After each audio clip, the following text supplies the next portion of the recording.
అన్నయ్య చిరంజీవి గారు, నాగబాబు అన్నయ్య ఎన్సైక్లోపీడియా, ఆయన బిఏబిఎల్ చేసి నా బాల్యం అంతా ఆయన అడుగుజాడలు అంటామా, ఆయన చెప్పేది, ఆయన విషయ పరిజ్ఞానం, ఒక అద్భుతమైన జ్ఞానం ఉంటుంది నాగబాబు అన్నయ్య దగ్గర. సో ఆయన్ని చూస్తూ ఆయన గైడెన్స్లో ఉండేవాడిని నేను. అది నా అదృష్టం. అంటే ఆయన ఎప్పుడు చిరంజీవి గారు చాలా బిజీగా ఉంటే మిగిలిన ఫ్యామిలీని అందరినీ, అంటే నాలాంటి కజిన్స్ని అందరినీ కూడా ఆయనే ఎంటర్టైన్ చేయాలి, ఆయనే ఎడ్యుకేట్ చేయాలి. ఆదిత్యకు ఆ విషయం బాగా తెలుసు. ఆయన సినిమాలో ఫస్ట్ అసిస్టెంట్ డైరెక్టర్గా చేసినప్పుడు నాగబాబు గారు చేసే అల్లరి కానీ చెప్పటం కానీ సినిమాలో ఇన్వాల్వ్ అయ్యేది కానీ నాగబాబు అన్నయ్య నాకు ఆ రకమైన ఇన్స్పిరేషన్. ఇంకా ఈ రోజున ఈ పోస్ట్ ద్వారా మీ ముందు నుంచోటానికి, ఈ సన్మానానికి నన్ను అర్హత చేసింది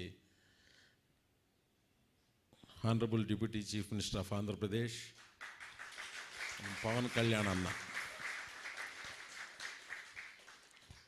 ఇది ఆయన డెసిషన్, ఆయన ఆశీస్సులతోనే నాకు ఇది వచ్చింది. నేను దీనికోసం ఇలాంటిదో పోస్ట్ ఉందని నాకు ఐడియా లేదు. నేను నా పనుల్లో నేను ఉండగా నాకు వచ్చిన ఒక ఫోన్ కాలు, నేను దీనిలో నన్ను ఇన్వాల్వ్ చేయాలనుకునే ఆయన ఉద్దేశం. ఇది ఖచ్చితంగా పవన్ కళ్యాణ్ గారు, మీరు ఇంతమంది మాట్లాడిన తర్వాత ఇంకా కాన్ఫిడెంట్గా నేను చెప్పగలను, నేను ఆయన కజిన్ అని నాకు ఈ పోస్ట్ ఇవ్వలేదు. నేను ఆయన బ్రదర్ కాబట్టి ఈ పోస్ట్ ఇవ్వాల. ఆయన బిగ్గర్ కాజ్ కోసం చూస్తారు. నేను ఇన్వాల్వ్ అయ్యి నేను అందరితో, నాకు గ్రూపులు లేకపోతే వర్గాలు సినిమా ఇండస్ట్రీలో రకరకాలు ఉంటాయి, నాకు అవి తెలీదు. నేను అందరితో బాగుంటాను. చిరంజీవి గారు కజను, నేను కన్నడలో సినిమా చేయటం అవ్వచ్చు, జూనియర్ ఎన్టీఆర్ గారితో సినిమా చేయటం కావచ్చు. ఫస్ట్ అన్నయ్య దగ్గరికి రావడానికి ముందు 6 సినిమాలు చేసి వచ్చాం. సో చిరంజీవి గారి నుంచి నేను నేర్చుకున్నది అదే. ఆయన ఎప్పుడు ఒక సూర్యుడిలాగా, సౌర కుటుంబంలో సూర్యుడిలాగా, ఆయన ఎప్పుడు ఆయన కాంతిలోనే మొత్తం అంతా ఉంటుంది. ఆయనకి ఇవ్వటం తప్పితే చేయటం తెలియదు.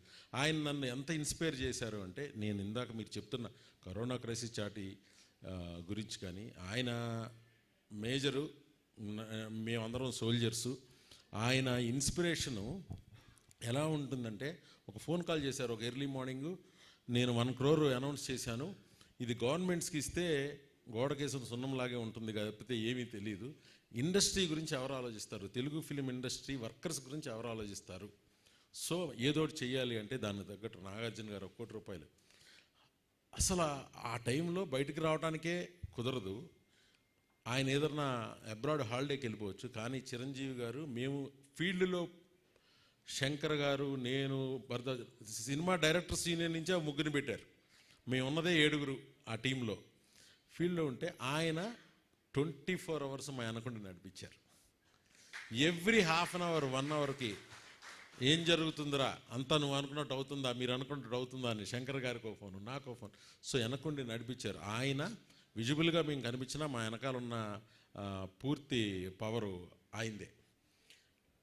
ఈ డబ్బు, ఈ 1 కోటి రూపాయలు బ్యాంకులో ఉంటే నాకు అది బ్యాంకులోనే ఉన్నట్టు ఉంటుంది, లేకపోతే ఉంటుంది. కానీ ఇది ప్రాణాలు నిలబెట్టాలి, రెస్పెక్టబుల్గా దీన్ని దానమనో ఇంకోటనో కాకుండా దీన్ని మన వాళ్ళందరూ ఇళ్ళకి తీసుకెళ్ళి ఇవ్వగలం.